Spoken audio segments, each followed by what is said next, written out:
রক্তচক্ষু মেলিয়া চাও, পরচিত্তের খবর দাও।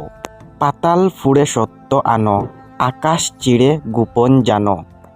মানুষ হাতের রেখা দেখে ভাগ্য গণনা করে। আজকে আমি আপনাদের এমন একটি প্রাচীন মন্ত্র বলবো যা দিয়ে আপনি হাতের রেখা ছাড়াই অতীত বর্তমান বলে দিতে পারেন। শুধু রোগীর নাম এবং তার মায়ের নাম জানলেই হলো।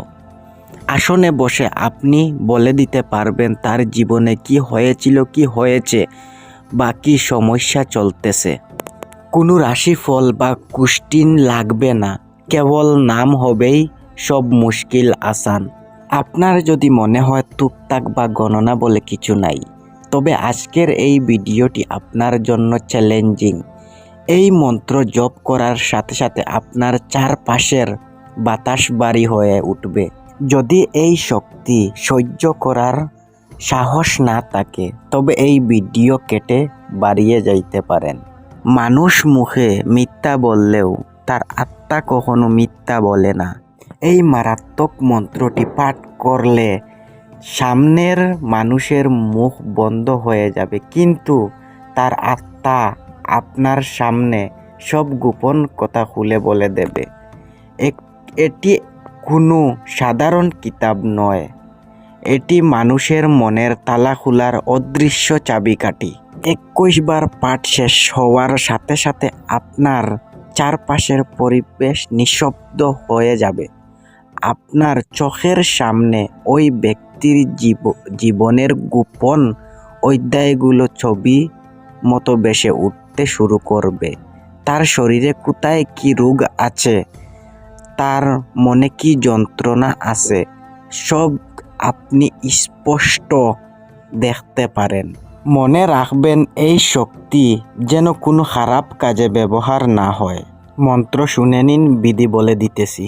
ওম ক্রিং কালিকায় গুর রূপিণী, শ্মশানবাসিনী অট্টহাসিনী। রক্তচক্ষু মেলিয়া চাও, পরচিত্তের খবর দাও। পাতাল ফুঁড়ে সত্য আনো, আকাশ চিড়ে গোপন জানো। মম নময়ে জ্যোতি দেহি, লুকানু কথা প্রকাশয় দেহি। দোহাই মহাকাল রুদ্র জটার, মিথ্যা বলিলে হবে সংহার। বিধি শুনে নিন।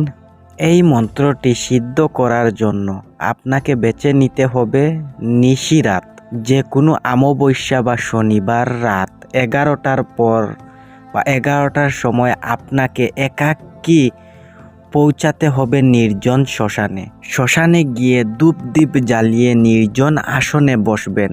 রাত 11টা থেকে 12টা, এই 1 ঘন্টা আপনার একাগ্র চিত্তের মন্ত্রটি জপ করতে হবে। ঠিক 12টার মাথায় মন্ত্রটি আপনার সিদ্ধ হয়ে যাবে, অর্থাৎ ওইটা দিয়ে কাজ করার শক্তি পেয়ে যাবেন। প্রয়োগ করবেন কিভাবে শর্ট হিসাবেই বলে দেই, ভিডিও লম্বা হতেছে।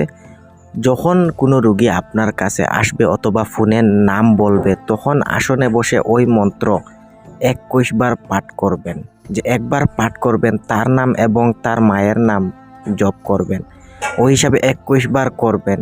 21 বার জপ করার পর দেখবেন তার জীবনের কথা বেশে উঠতেছে। যদি মনে থাকে না, ওইগুলো কথা যদি বেশে উঠে, যদি আপনার মনে থাকে না, ওইটা কোনো খাতায় লিখে রাখবেন। চোখ বন্ধ থাকা অবস্থায় খাতায় লিখে রাখবেন।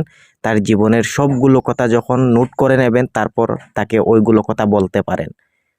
দেখবেন। আর পরবর্তীতে নিয়ে আসবো যে আসনে না বসেও রোগী আপনার কাছে আসবে, আপনি তার মুখ দেখে বলে দিতে পারবেন কি সমস্যা হয়েছে। তো আজকের ভিডিও এটুকু। ওই রকম ভিডিও পাওয়ার জন্য আমার চ্যানেল সাবস্ক্রাইব করে আমার চ্যানেলের সঙ্গে থাকবেন।